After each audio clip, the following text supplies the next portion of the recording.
Sometimes I feel as though my childhood happened to someone else. Buckthorpe could be an imaginary place that comes to me in my dreams, or a fantasy world in a book.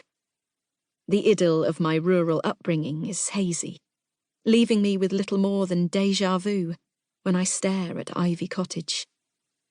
I spent 18 years growing up in this place. I opened and closed the red wooden door thousands of times. I cleaned out the stables at the back of the house. I helped Mum weed the garden until I had blisters on my hands. I waved Dad goodbye from the kitchen table every morning.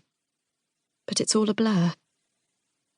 Perhaps that's a good way of viewing childhood, as though it's nothing more than a dream.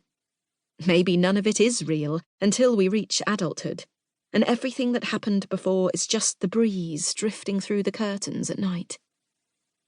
Unless I'm wishing that it wasn't real.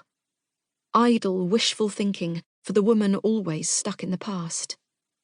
Because there is one part of my childhood that isn't a blur, as much as I wish it was.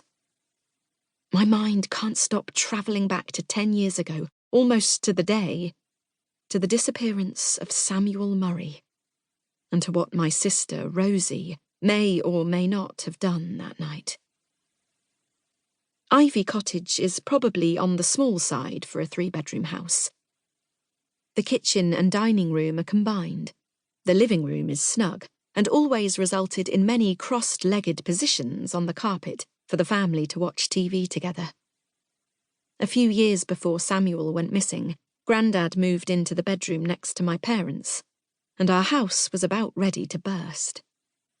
And yet it feels inexplicably enormous, now that I'm the only one living in it. On my way out of the familiar door, I grab my waterproof coat and my car keys and walk along the road towards the woods. Our nearest neighbours, Joan and Bob Campbell, are a couple of minutes' walk away from Ivy Cottage. They are quiet retirees who keep to themselves. He used to teach at the local primary school.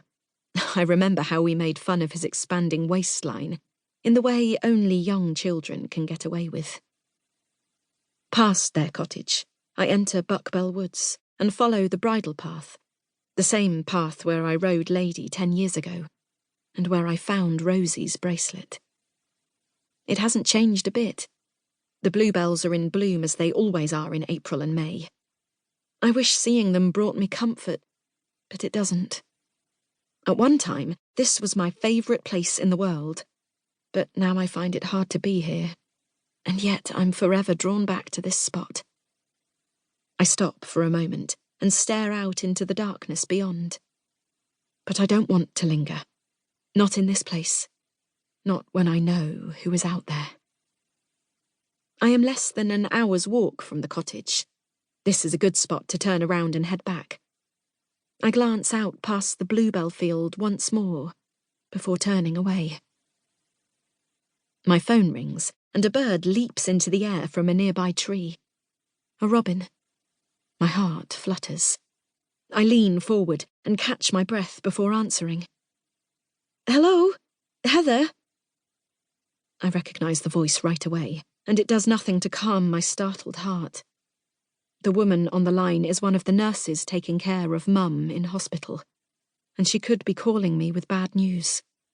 Every minute of the day, I find myself steeled for the possibility that Mum has slipped away in her sleep overnight, or that this is the moment I drop everything to go to her and keep her company through her last moments. "Yes, is everything okay?"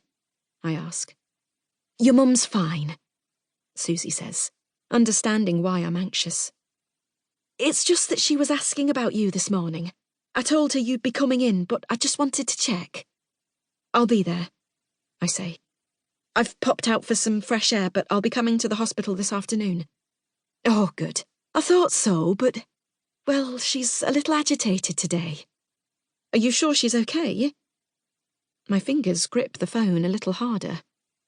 Mum's cancer has reached the incurable stage, and she will never be okay again. And yet I continuously find myself asking that question. To keep listening to this audiobook, I've left you a link in the description so you can do it. at no cost thanks to Audible's 30-day free trial.